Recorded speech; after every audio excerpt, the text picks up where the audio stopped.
الرحيم. حضرت معنا في فعالية المقهى الأدبي والثقافي بوجدور في دورته الخامسة، دورة الأديب الراحل محمد الحبيب ولد الكحل.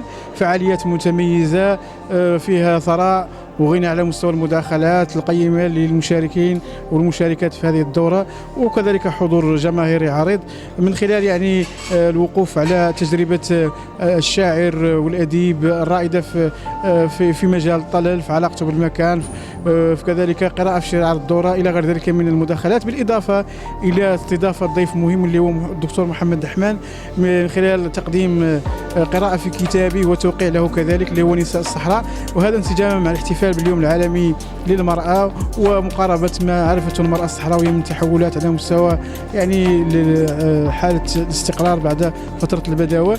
إذن هي فعاليات مهمة، نشكر جميع الفاعلين المتدخلين فيها من مديرية جهة الثقافة ومن المركز الثقافي ومن جمعيات شركة ومواقع إعلامية، ونشكر الكل ونتمنى إن شاء الله أنه تستمر فعاليات ثقافية من أجل إثراء النقاش العمومي حول الموروث الثقافي الحساني، ومن أجل حفظه كذاكرة إنسانية، وأيضا من أجل تشجيع الشباب على الاهتمام به. وشكرا. بسم الله الرحمن الرحيم. عبد الله العروسي ابن المرحوم بإذن الله محمد الحبيب ولد الكحل. اليوم حضرنا النسخة الخامسة من المقهى الأدبي بوجدور، واللي يحمل هذه النسخة اسم الوالد رحمة الله عليه.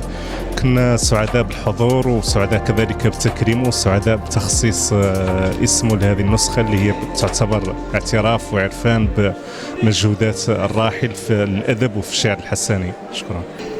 طيب، هذا موضوع اللقاء وإحياء رمضاني ينظمه مركز توثيق خبرة الصحراء حول موضوع مهم هو الأدب وتحدي التحول الاجتماعي، ثم موضوع تقديم كتاب حول المرأة الصحراوي، ويسلط الضوء على موضوع له راهنيته وله أهميته بالنسبة لقضايا التحول الاجتماعي وقضايا التنمية وقضايا التراث الثقافي، ويكرم في نفس الوقت أحد الآباء، أحد رجالات المنطقة الذين لهم دور في تاريخ المعاصر، محمد الحبيب العروسي ولد الكحل، وتناول في ورقات مختلفة متنوعة مسألة تحدي التحول الاجتماعي،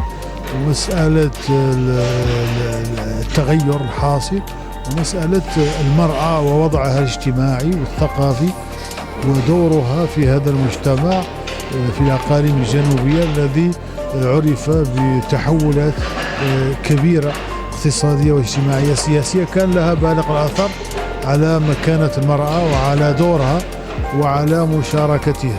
المهم أنه يثير قضايا تهم أساسا الرأسمال الثقافي، والذي يجب أن يتم تثمينه وتوثيقه ورصده ومعالجته ليكون فاعلا وخادما لقضايا التنمية المستدامة المنشود.